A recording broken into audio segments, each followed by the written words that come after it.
BBC news আন্তর্জাতিক সংবাদে আপনাকে স্বাগতম। শুরুতেই সংবাদ শিরোনাম, এরপর বিস্তারিত। ইরানের খোরাম শাহার তাণ্ডবে ৩ ইসরায়েলি যুদ্ধবিমান ধ্বংস। মার্কিন গুপ্তচর আফগান নাগরিকের এই কেমন পরিণতি? ইউক্রেনের আরও ২ গ্রাম দখলে নিল রাশিয়া। ইসরায়েলের ১০০ স্থাপনায় ইরানের হামলা। এতক্ষণ শুনছিলেন সংবাদ শিরোনাম, এখন বিস্তারিত। আপনি যদি মুসলিমদের পাশে থাকতে চান তাহলে ভিডিওতে লাইক করে চ্যানেলটি অবশ্যই সাবস্ক্রাইব করে দিবেন এবং কমেন্টে জানিয়ে দিবেন আপনার মূল্যবান মতামত। এখন বিস্তারিত।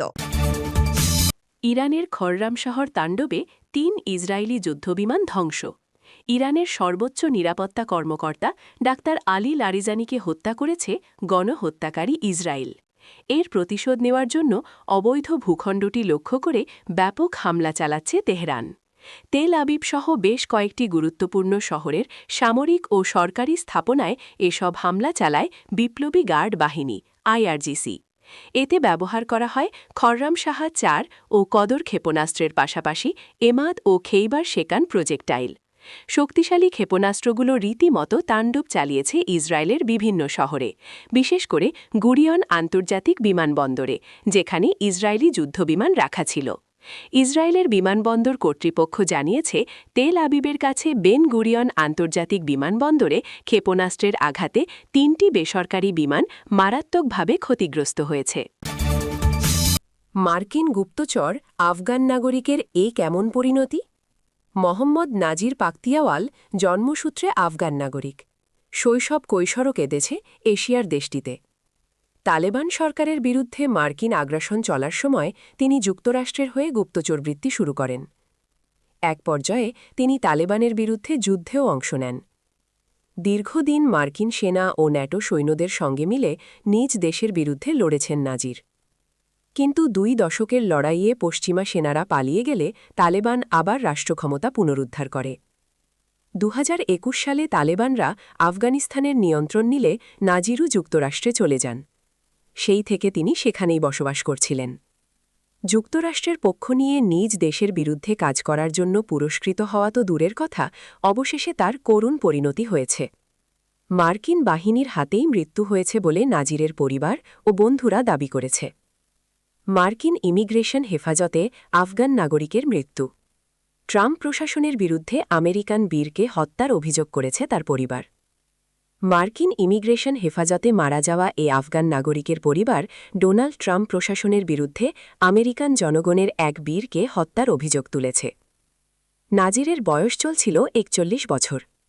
তাকে গত শুক্রবার ১৩ মার্চ সকালে immigration and customs enforcement ICE এজেন্টরা টেনে হিচড়ে নিয়ে যায়। এর মাত্র ২৪ ঘণ্টা পরেই তাকে মৃত ঘোষণা করা হয়। নাজিরের বন্ধু ট্রাম্প প্রশাসনের বিরুদ্ধে তার জন্মের পর থেকে প্রিয় বন্ধুকে হত্যার অভিযোগ তুলেছেন। ইউক্রেনের আরও ২ গ্রাম দখলে নিল রাশিয়া। ইউক্রেনের আরও ২টি গ্রাম রাশিয়া দখল করে নিয়েছে বলে জানিয়েছে রুশ প্রতিরক্ষা মন্ত্রণালয়। রাশিয়ার সেনারা ইউক্রেনের উত্তরাঞ্চলীয় সুমি প্রদেশের সোপিচ এবং পূর্বাঞ্চলীয় দোনেৎস্ক প্রদেশের কালেনিকি গ্রাম দুটির নিয়ন্ত্রণ নিয়েছে। রাশিয়ার পক্ষ থেকে মঙ্গলবার ১৭ মার্চ এ তথ্য জানানো হয়।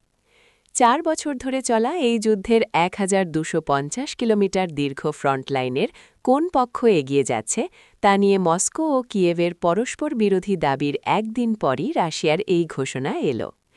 টেলিগ্রামে দেওয়া এক পোস্টে রুশ মন্ত্রণালয় জানায়, রুশ ফেডারেশনের সশস্ত্র বাহিনী দোনেৎস্কের কালেনিকি জনপদটি মুক্ত করেছে এবং সুমি অঞ্চলের সোপিচ জনপদটির ওপর নিয়ন্ত্রণ প্রতিষ্ঠা করেছে।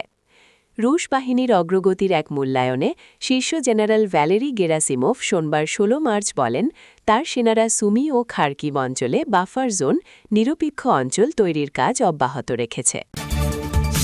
ইসরায়েলের ১০০ স্থাপনায় ইরানের হামলা। ইরানে যৌথভাবে আগ্রাসন চালাচ্ছে গণহত্যাকারী ইসরায়েল ও তাদের সহযোগী যুক্তরাষ্ট্র। এরপর থেকে যথাসাধ্য জবাব দিয়ে যাচ্ছে তেহরান। যুদ্ধের ১৭তম দিন সোমবার ১৬ মার্চ ইসরায়েলি হামলায় নিহত হন ইরানের শীর্ষ নিরাপত্তা কর্মকর্তা ডাক্তার আলী লারিজানি। সেই হত্যাকাণ্ডের প্রতিশোধের অংশ হিসাবে উগ্র ইহুদিবাদী ভূখণ্ডের শতাধিক স্থাপনায় ড্রোন ও ক্ষেপণাস্ত্র হামলা চালিয়েছে ইরানের বিপ্লবী গার্ড বাহিনী আইআরজিসি। বুধবার 18 মার্চ এক বিবৃতিতে আইআরজিসি জানায়, আগ্রাসনের মুখে তাদের চলমান প্রতিশোধমূলক অভিযান অপারেশন ট্রু প্রমিস 4-এর 61তম ধাপে এই লক্ষ্যবস্তুগুলোতে আঘাত হানা হয়েছে।